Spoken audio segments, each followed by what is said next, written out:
ഞാൻ TJ സന്തോഷ് 10 അക്കാദമിയുടെ ഡയറക്ടറാണ്. ഞങ്ങൾ വിദ്യാഭ്യാസ രംഗത്ത് വരുന്നത് 1993 അതായത് 32 വർഷമായി വിദ്യാഭ്യാസ മേഖലയിൽ ഞങ്ങളുടെ സ്ഥാപനം പ്രവർത്തിക്കുന്നു.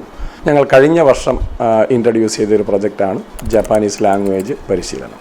+2 പഠനം പൂർത്തിയാക്കിയ ഒരു വിദ്യാർത്ഥികൾക്കും അതുപോലെ തന്നെ ഡിഗ്രി പഠനം പൂർത്തിയാക്കിയ വിദ്യാർത്ഥികൾക്കും ഒരു വർഷത്തെ പരിശീലനം കൊണ്ട് 1 ലക്ഷം രൂപ ശമ്പളം ലഭിക്കാൻ സാധ്യതയുള്ള ഇന്ത്യയിലെ ഇന്ന് നിലനിൽക്കുന്ന ഏക പ്രൊജക്റ്റ് ഇന്ത്യയും ജപ്പാനും തമ്മിലുള്ള കരാറിൻ്റെ ഭാഗമായി നമുക്ക് ലഭിച്ച SSW പ്രൊജക്റ്റാണ്.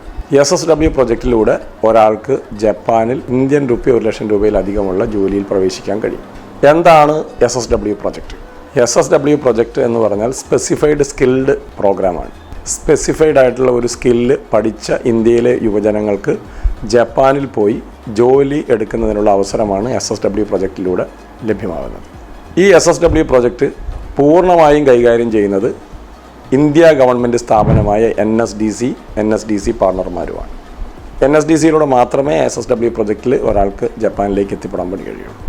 അതുകൊണ്ട് തന്നെ അതിൻ്റെ വിസ പ്രോസസ്സിങ്, അതിന് നൈപുണ്യ പരിശീലനം ഇതൊക്കെ നൽകുന്നത് NSDCയാണ്. എന്താണ് ഈ പ്രൊജക്റ്റിൽ ഞങ്ങളെപ്പോലെയുള്ള അക്കാദമിയുടെ പ്രാധാന്യം? 10 സെൻറ്റർ ഫോർ കോമ്പറ്റേറ്റീവ് എക്സാംസ് അല്ലെങ്കിൽ മിക്കോമി അക്കാദമിയുടെ പ്രാധാന്യം എന്ന് ചോദിച്ചാൽ, NSDC പ്രൊജക്റ്റിൽ ഒരു വിദ്യാർത്ഥി ജപ്പാനിലെത്തണമെങ്കിൽ അതിൻ്റെ പ്രാഥമികമായ കടമ ജപ്പാൻ ലാംഗ്വേജ് പഠിക്കുക എന്നുള്ളതാണ്. 10 അക്കാദമി കേരളത്തിലെ ഏറ്റവും മികച്ച ജപ്പാനീസ് ലാംഗ്വേജ് അക്കാദമിയായ മിക്കോമിയുമായി ചേർന്ന് 10യുടെ എല്ലാ ബ്രാഞ്ചുകളിലും ജപ്പാനീസ് ലാംഗ്വേജ് പഠിപ്പിക്കാൻ തുടങ്ങിയിരിക്കുന്നു. കഴിഞ്ഞ വർഷം ആരംഭിച്ച ഈ പ്രൊജക്റ്റിലൂടെ വിദ്യാർത്ഥികൾ ജപ്പാനിലേക്ക് എത്തിക്കൊണ്ടിരിക്കുന്നു. ഒരു ജപ്പാനീസ് ലാംഗ്വേജ് അക്കാദമിയിൽ SSW പ്രൊജക്റ്റിൽ ചേരാൻ ആഗ്രഹിക്കുന്ന ഒരു വിദ്യാർത്ഥിയെ സംബന്ധിച്ചിടത്തോളം കഴിഞ്ഞ വർഷങ്ങളിൽ ഈ പ്രോഗ്രാമിൻ്റെ ഭാഗമായി എത്ര പേര് NSDC ത്രൂ ജപ്പാനിലേക്ക് എത്തിയിട്ടുണ്ട്, അവരുമായിട്ട് നിങ്ങൾക്ക് നേരിട്ട് സൂമിലൂടെ സംസാരിക്കാൻ വേണ്ടി കഴിയും. അതുപോലെ SSW പ്രൊജക്റ്റിൽ ഇൻ്റർവ്യൂ പാസ്സായി വിസയ്ക്ക് വേണ്ടി കാത്തിരിക്കുന്ന കുട്ടികളുമായിട്ട് നിങ്ങൾക്ക് സംസാരിക്കാൻ പറ്റും. വിസ പ്രോസസ്സിങ്ങിലിരിക്കുന്ന കുട്ടികളുമായിട്ട് സംസാരിക്കാം. ഇൻ്റർവ്യൂ കോഴ്സൊക്കെ പൂർത്തിയായി ഇൻ്റർവ്യൂവിന് വേണ്ടി വെയിറ്റ് ചെയ്യുന്ന വിദ്യാർത്ഥികളുമായിട്ട് സംസാരിക്കാം. ഈ കാര്യങ്ങളെക്കുറിച്ചൊക്കെ ഡീറ്റെയിൽ ആയിട്ട് അറിയാനുള്ള അവസരം ഇന്ന് ഒരു വിദ്യാർത്ഥിയുടെ മുന്നിലുണ്ട്. അതുപോലെ തന്നെ ഈ SSW പ്രൊജക്റ്റിനെ കുറിച്ചുള്ള എല്ലാ ഡീറ്റെയിൽസും ഇന്ത്യ ഗവൺമെൻറ്റിൻ്റെ NSDCയുടെ വെബ്സൈറ്റിലുണ്ട്. അവിടെ നിന്നും ഈ വിദ്യാർത്ഥിയെ സംബന്ധിച്ചിടത്തോളം ഈ പ്രോഗ്രാമിനെ കുറിച്ച് വെരിഫൈ ചെയ്യാൻ വേണ്ടി കഴിയും.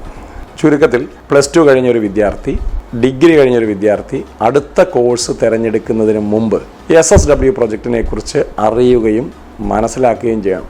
2 രീതിയിൽ മനസ്സിലാക്കാം. ഒന്ന്, NSDCയുടെ വെബ്സൈറ്റിൽ കൂടി ഈ കാര്യങ്ങളൊക്കെ നോക്കി മനസ്സിലാക്കാം. അല്ലെങ്കിൽ കഴിഞ്ഞ വർഷങ്ങളിൽ ഈ പ്രൊജക്റ്റിനകത്തൂടെ കടന്നുപോയ വിദ്യാർത്ഥികളെ നേരിട്ട് കണ്ട് സംസാരിക്കാം, സൂമിലൂടെ സംസാരിക്കാം. ജപ്പാനിൽ എത്തിയ വിദ്യാർത്ഥികളെ അവരുടെ ജോലി സ്ഥലങ്ങളിൽ നിന്ന് നമുക്ക് സൂമിലൂടെ സംസാരിക്കാനുള്ള അവസരം നിങ്ങൾക്കുണ്ട്. ഈ സാഹചര്യം നിങ്ങൾ ഉപയോഗപ്പെടുത്തണം. അതിനുശേഷം നിങ്ങൾക്ക് അടുത്ത കോഴ്സ് തിരഞ്ഞെടുക്കണം എന്നുള്ളതാണ് ഈ അവസരത്തിൽ എനിക്ക് സൂചിപ്പിക്കാൻ.